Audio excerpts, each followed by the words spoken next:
नमस्कार, आप देख रहे हैं TV9। मैं हूं पंकज चतुर्वेदी।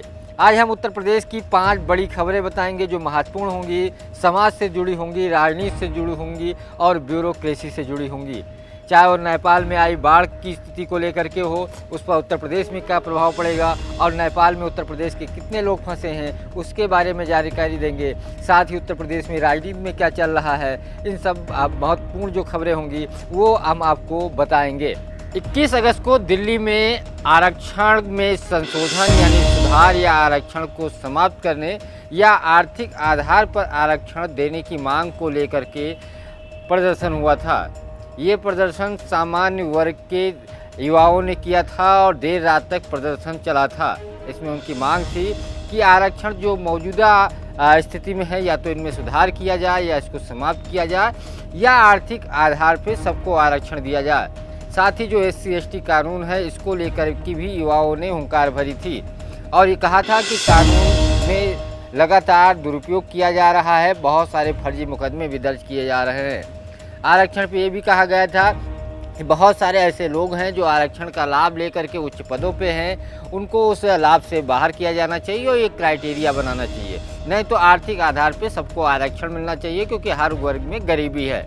हालांकि इसको लेकर के देर रात तक प्रदर्शन चला, उसके बाद वहां से युवाओं को हटा दिया गया, लोगों को हटा दिया गया और जब हटाया गया तो उसके दूसरे दिन हर्ष दुबे सहित कई सारे लोग लखनऊ पहुंचे और उत्तर प्रदेश के डिप्टी CM ब्रजेश पाठक के साथ प्रेस कॉन्फ्रेंस की। ब्रजेश पाठक ने उन सबकी बातें सुनी और कहा था कि जल्दी ही केंद्रीय नेतृत्व से आप लोगों की मुलाकात कराएंगे, बात कराएंगे, आप अपनी बात रखिए क्योंकि ये केंद्र का विषय है। लेकिन उस आंदोलन को रोकने और उत्तर प्रदेश में बड़े पैमाने पे कोई आंदोलन न हो, इसको लेकर के ब्रजेश पाठक ने अलग अलग लोगों संगठनों से संवाद किया क्योंकि 2027 के चुनाव को देखते हुए बहुत महत्वपूर्ण माना जा रहा है। एक तरफ आरक्षण जो समर्थक हैं और एक तरफ आरक्षण विरोधी, दोनों आमने सामने थे और दोनों के आने से भी बीजेपी का नुकसान होता क्योंकि आरक्षण का मुद्दा जब उठेगा तो जातीय एंगल से चुनाव होगा, जातियां बटेंगी और जिसमें बीजेपी 2024 में उसका नतीजा उसके सामने था, बीजेपी को नुकसान हुआ। जो बीजेपी उत्तर प्रदेश में लगातार 2 लोकसभा सीटों में बम्पर जीत हासिल की, वो उत्तर प्रदेश में इंडिया गठबंधन ने उसकी जीत रोक दी और स्थिति ये हुई कि नरेंद्र मोदी की तीसरी बार सरकार अपने बल पे नहीं बन पाई, यानी सहयोगियों के बल पे सरकार बहुमत हासिल करना पड़ा। अब 27 से पहले फिर से उत्तर प्रदेश में आरक्षण का मुद्दा हावी हो रहा है। 24 में संविधान का मुद्दा था और एक तरफ कांग्रेस आरोप लगा रही सपा कि उत्तर प्रदेश में ही नहीं देश में आरक्षण को लेकर के जो जानकारी आ रही बीजेपी खत्म करने की कोशिश कर रही है। तो बीजेपी की तरफ से कहा जा रहा है आरक्षण में कोई बदलाव नहीं होंगे, लेकिन जो सामान्य वर्ग के युवा या लोगों की ये लड़ाई है, जो आंदोलन है, उसको रोकने के लिए डिप्टी CM ब्रजेश पाठक आगे आए थे और कहा था केंद्रीय नेतृत्व से जल्द बात कराई जाएगी। आज JP नड्डा यानी जगत प्रसाद नड्डा से उन युवाओं की मुलाकात हुई जिसमें हर्ष दुबे, रण बहादुर सिंह चौहान, मृत्युंजय पाठक के कई लोगों ने मुलाकात की। मुलाकात में बातचीत हुई और जल्दी ही आने वाले दिनों में फिर से एक बार मुलाकात होगी, यानी आज उनकी वार्ता हुई सौहार्दपूर्ण और जल्दी ही शीघ्र ही मिलेंगे, ये बात कहा गया है। लेकिन इस बात में जो आज सौहार्दपूर्ण वार्ता की बात की गई है, इसमें और आगे JP नड्डा के द्वारा कुछ नहीं कहा गया। बैठ के आमने सामने वार्ता हुई है या फ़ोन से वार्ता हुई है, ये चीज़ें स्पष्ट नहीं, लेकिन उन्होंने ये अंतिम लाइन में लिखा है कि इसी क्रम में हम शीघ्र ही मिलेंगे। हालांकि हर्ष दुबे को लेकर के कई सारे जो सामान्य वर्ग थे वो विरोध करना शुरू कर दिए थे कि जाके सरकार के साथ प्रेस कॉन्फ्रेंस क्यों कर रहे हैं और एक तरीके से हर्ष दुबे अलग थलग पड़ गए, लेकिन एक संगठन को बीजेपी साधने में सफल रही। अब देखना ये होगा आंदोलन आगे बढ़ेगा या बीजेपी केंद्रीय नेतृत्व कुछ आश्वासन देता है, क्योंकि जब जंतर मंतर पे काकरोच पार्टी का आंदोलन हुआ था तब भी JP नड्डा ने ही उन छात्रों से संवाद किया था। हालांकि कई दौर की बात के बाद सरकार को छात्रों की मांगनी पड़ी थी और धर्मेंद्र प्रधान का इस्तीफा हुआ था और छात्रों पे जो मुकदमे दर्ज हो रहे थे वो वापस लेना पड़ा था।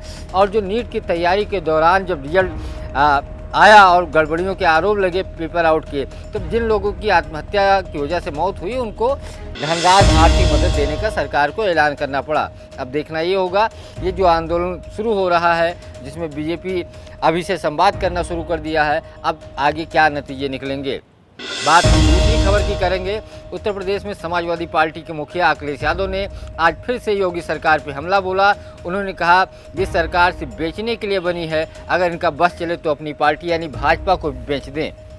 लगातार एक के बाद एक हमला अखिलेश यादव ने किया और कहा 6000 करोड़ का जो प्रोजेक्ट है वो सरकार ने कितने में बेचा सबके सामने है।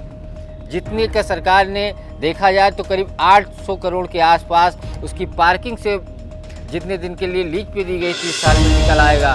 तो सरकार क्या करना चाह रही है। उन्होंने आरोप लगाया कि बीजेपी सरकार सब कुछ बेचने में जुटी हुई है, चाहे इससे पहले पलासियो माल हो या अवध सेंटर या फिर किसानों के लिए जो मंडी बनाई गई थी शहीद पथ के सामने किसान बाजार, उसको भी उन्होंने आरोप लगाया कि अपने एक जातीय सहयोगी को उसको लीज पे दे दिया।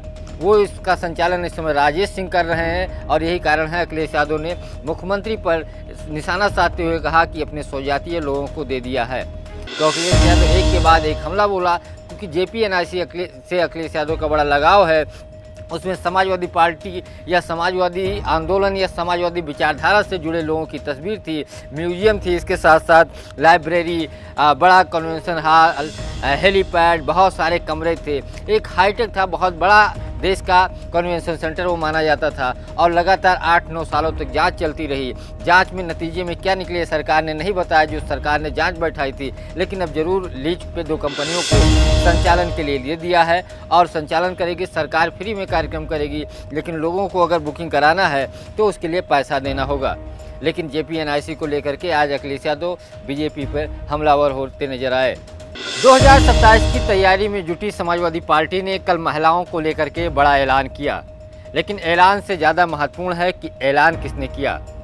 समाजवादी पार्टी की मुखिया मैनपुरी की सांसद डिम्पल यादव ने प्रेस कॉन्फ्रेंस की। मंच पे फिर सिर्फ अखिलेश यादव मौजूद थे पुरुष नेताओं में, लेकिन अधिकतर महिला नेता नजर आई और उसका कारण ये था कि महिलाओं को विश्वास दिलाने की समाजवादी पार्टी की कोशिश थी कि इसका जो ऐलान हो रहा है वो समाजवादी पार्टी से जो महिला विंग की नेता जुड़ी हैं उनके द्वारा हो रहा है। उसको लीड डिम्पल यादव कर रही थी। डिम्पल यादव ने अगर 2027 की चुनाव में सरकार बनती है तो 40,000 रुपये प्रत्येक महिलाओं को देने का ऐलान किया। इसके साथ साथ निःशुल्क शिक्षा, लैपटॉप, इसके साथ साथ जो उत्तर प्रदेश में प्राथमिक विद्यालय बंद सरकार ने किए हैं उस दोबारा चालू करने के साथ साथ हॉस्पिटल में अच्छी व्यवस्था, इसके साथ साथ जो अगर नौकरी कर रही हैं लड़कियां या महिलाएं तो उनको लीव 2 दिन दी जाएगी। इसके साथ बहुत सारी योजनाओं का ऐलान किया। उनके साथ इकरा हसन सांसद, प्रिया सरोज, रागिनी सोनकर विधायक, महिला विंग की राष्ट्रीय अध्यक्ष, प्रदेश अध्यक्ष जूही सिंह सहित कई सारी नेता मौजूद थीं। हालांकि समाजवादी पार्टी ने जब इसका ऐलान किया तो बीजेपी ने पलटवार किया। बीजेपी ने आधा दर्जन महिला नेताओं को सपा से एक तरीके से सामने फौज उतार दी और जिसमें खास तौर पर डिम्पल यादव और सपा को निशाना साधा गया। जो 40,000 रुपये की बात की गई उसको लेकर के सरकार की तरफ से कई नेताओं ने, मंत्रियों ने मोर्चा खोल लिया। डिम्पल यादव की जो कार्यक्रम का जो ऐलान किया, जो सरकार बनने के बाद पैसा देने की बात जो की या सुविधा देने की बात की, उस पर गुलाबो देवी, शालिनी यादव, ऋचा सिंह सहित कई नेताओं ने समाजवादी पार्टी पे हमलावर होती नजर आई। गुलाबो देवी ने कहा सपा सरकार के दौरान महिलाओं की सुरक्षा को लेकर सवाल उठाया। मौजूदा सरकार में दावा किया कि भयमुक्त महिलाएं हैं, जबकि शालिनी यादव जो बनारस की रहने वाली हैं उन्होंने कहा महिला केंद्रितवादों को विश्वसनीयता पर सवाल खड़े करते हुए कहा कि सपा के शासनकाल में महिलाओं के साथ क्या होता था ये जगजाहिर है। जबकि ऋचा राजपूत ने भी सवाल उठाया, वहीं सपा विधायक रहीं और इस समय बीजेपी में शामिल पूजा पाल ने कहा अखिलेश यादव की महिला सम्मान और सुरक्षा के दावे पे निशाना साधते हुए कहा कि महिलाएं सपा के जाल में फंसने वाली नहीं हैं। यानी समाजवादी पार्टी ने जो ऐलान किया उसको लेकर के बीजेपी कहे कुछ भी लेकिन चिंतित नज़र आ रही है। यही कारण है कि आधा दर्जन नेताओं को उतार दिया, जिसमें बेबी रानी मौर्य, गुलाबो देवी सहित अलग अलग महिला नेता थीं।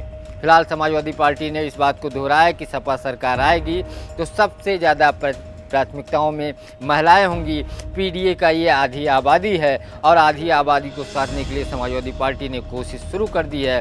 समाजवादी पार्टी के मुखिया अखिलेश यादव ने यह भी कहा कि ये ऐलान हम करने वाले थे लेकिन मेरे कार्यालय से पेपर लीक हो गए। इसी नाते योगी ने 2 दिन पहले जो बसों को लेकर के 60 साल से महिला यात्रियों को लेकर के कैबिनेट में प्रस्ताव पास हुआ, उस पर कहा उन्होंने मेरी कॉपी की। कुल मिलाकर के आधी आबादी को उत्तर प्रदेश में कैसे साधा जाए, इसको लेकर के समाजवादी पार्टी और जो वर्तमान सरकार है बीजेपी सरकार, उसने अपनी अपनी बिसात बिछानी शुरू कर दी है। नेपाल में आए दैवीय आपदा में सैकड़ों लोगों की मौत हुई है, लेकिन उत्तर प्रदेश के बहुत सारे ऐसे लोग हैं जो फंसे हुए हैं। हालांकि उत्तर प्रदेश सरकार ने राहत आयुक्त कार्यालय में एक कंट्रोल रूम स्थापित किया है और हर ज़िले से रिपोर्ट मंगाई जा रही है। दूसरी तरफ नेपाल से जो तस्वीरें आ रही हैं वो बहुत भयावह है और अब देश के अलग अलग हिस्सों के लोग वहाँ फंसे हुए हैं, जिसमें उत्तर प्रदेश चूँकि नेपाल से सटा हुआ राज्य है, कई ऐसे ज़िले हैं 7 ज़िले जो नेपाल के बॉर्डर पे हैं और उत्तर प्रदेश और नेपाल के लोगों का आवागमन आम रहता था। इस नाते यूपी सरकार ने कंट्रोल रूम स्थापित करके लोगों से अपील की है कि अगर आपके घर के लोग नेपाल गए हों तो यहाँ पे जानकारी उसकी दें और उसके बाद जो कंट्रोल रूम है वो भारत सरकार को इस बारे में अवगत कराएगी और भारत सरकार से उन लोगों के खास तौर पे जो भारत का नेपाल में कंट्रोल रूम या भारत सरकार ने स्थापित किया समन्वय करेगी। और ऐसी जानकारी आ रही कि अब तक 14 लोग उत्तर प्रदेश के नेपाल में गए थे, जिनसे समन्वय परिवार का नहीं हो पा रहा है, संपर्क नहीं हो पा रहा है, या तो उनका मोबाइल स्विच ऑफ जा रहा है या नेटवर्क की वजह से कॉल नहीं लग पा रही है और वो लोग चिंतित हैं। राहत आयुक्त ऑफिस में इस बात की पुष्टि की है कि अभी 14 लोगों के संपर्क न होने की शुरुआती बात सामने आई है। अब पता लगाने में सरकार जुटी हुई है नेपाल के जरिए या अलग अलग जो संवाद हैं या जो भी कंट्रोल रूम स्थापित किए गए हैं कि ये 14 लोग कहाँ हैं, क्योंकि अभी इनकी पुष्टि नहीं हुई है किस स्थान पे हैं, क्या वहाँ जहाँ आपदा आई है, बाढ़ आई है, वहाँ फंसे हुए हैं या कहीं और फंस गए हैं। इस सब चीज़ों को पता लगा रही है। फिलहाल स्थिति से निपटने के लिए उत्तर प्रदेश सरकार ने पीएससी और एसडीआरएफ की टीम भी नेपाल भेजी है। दूसरी तरफ कुशीनगर और महाराजगंज में अलर्ट पर रखा गया है।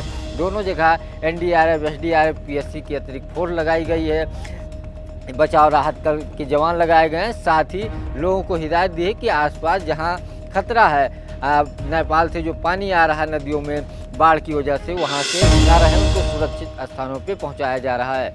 फिलहाल बाढ़ को लेकर के और नेपाल की परिस्थितियों को लेकर के उत्तर प्रदेश सरकार अलर्ट है। अधिकारियों को हर संभव मदद के लिए तैयार रहने के साथ साथ हर संभव वो उपकरण भी तत्काल मौजूद रखने के निर्देश दिए हैं, जिससे किसी भी परिस्थितियों से निपटने के लिए कारगर उपयोग साबित हो।